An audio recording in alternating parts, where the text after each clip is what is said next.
Hi everyone. We are back with another fantastic episode of Tyler's Book Club, and well, to start off this segment for today, I got some atheistic books, atheistic origin, so I'm going to label this category as atheist books, and well, let's take a look and see what we got. Well, the first book I'd like to show you all is The Human Ancestors. This one here is a Scientific American with introduction by Glenn Isaac and Richard E.F. Leakey.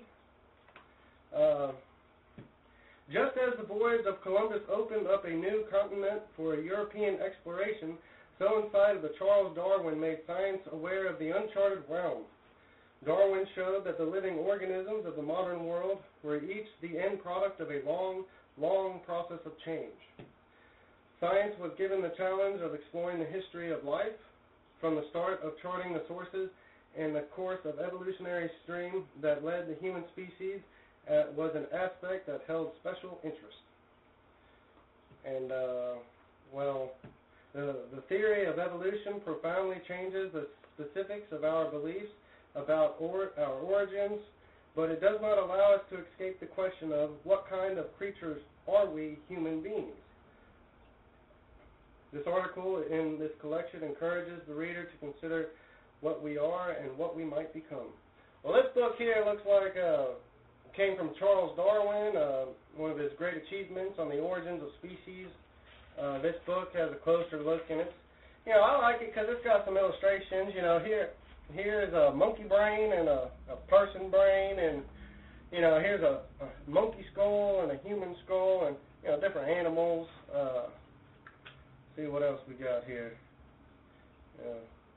Here too, a monkey leg and a person leg, and there's some similarities in it. It pretty much goes around, and the hams. You got the phalanges, metacarpals and carpals, and teeth. And you can see they're pretty similar. Humans, monkeys, and all animals have teeth, but there's some different similarities in it, and Rappatrampus and whatnot. And here's their idea of evolution, and it just branches and whatnot. I thought this book here was pretty interesting, and well, I figure y'all might get some use out of it. So this is book number 1, Human Ancestors. Believe a copyright 1970s. Moving right along, we got this here. I like this one too. This is A Brief History of Time with Stephen W. Hawking, From the Big Bang to Black Holes. In this one here, Stephen Hawking has overcome a crippling disease to become the supernova of world physics. Unable to write or even speak clearly, he is leaping beyond the relatively, beyond quantum mechanics, beyond the Big Bang, to the dance of geometry which created the universe. And, well, as far as what this book's about, this book here is pretty much about origins of life in the universe and how we spontaneously were created, and, where we come from and where we're going. Here's a little quote from it. Was there a beginning of time? Will there be an end? Is the universe infinite, or does it have boundaries? With these fundamental questions in mind, Hawking reviews great theories of the cosmos and all the puzzles, paradox, and contradictions still unsolved. With great care, he explains Galileo's and Newton's discoveries. Hey, there's different diagrams in it, the universe, and, of course, there's going to be some notes in it. This guy, he was a teacher, so he went ahead and underlined a lot of stuff, and, I don't mind because it helps me. Because these books, they can get kind of complicated, but with the notes, they seem to just help you right along, and that's what I like about it. But shoot, just look at him. He looks like a pretty smart guy, and it sucks he's in a wheelchair, but he's got the universe behind him, and hell, you give this guy a telescope and he's free. So congratulations, Stephen Hawking. I like this book, and I recommend it for other people, and this here's book number 2. All right, just looking to see what else we got. This one here, called Formal Logic, Its Scope and Limits by Mr. Jeffrey. This book here is copyright 1967. Pretty old, hardback. Well, this book here pretty much breaks down conversations and human logic into a mathematical equation. You know, there's pretty much a mathematical equation for everything, and this one pretty much breaks the English language down into a mathematical study. Let's just take a look at some of the notes in it. It says, no system of quantificational logic is decidable. Thus, it would be pointless to work on all exercises. You got a table of contents, and every statement is either true or false. No statement is both. The truth need not to be the whole truth. A near truth is a falsehood. A near truth is a kind of falsehood, and in logic, a miss is as good as a mile. We do not distinguish degrees of truth or of falsehood. We shall attribute these truths to a context-free sentence as well to the sentence statements associated with them. Thus, the claim that A follows from A and B will be interpreted as meaning that no matter what truth values the letters A and B may have, the sentence A must be true if the sentence A and B is. And, well, let me see if I can find some diagrams, I can hear. And again, he's got some notes in it. He underlined in red, and, I like it because it summarizes different points here in the book that are important and easy to understand. And, you can see the different shapes and symbols. But, what I think this book pretty much is trying to say is that, we all have a language. We all have a way of speaking, and our words, they're just a tool, and a tool to convey different ideas. And, the way you arrange these words produce a sentence and produce an actual meaning of the idea you're trying to convey. But the way you arrange those words, there's a specific mathematical equation for that to determine whether the statements you make are accurate or true or false. But the way you arrange your statements determine whether or not the idea is true. But whether or not that idea you're trying to convey is true or not, is another story. But this one tells you how to conversate with people like an intelligent person would. And, well, this is book here. This is book number 3, and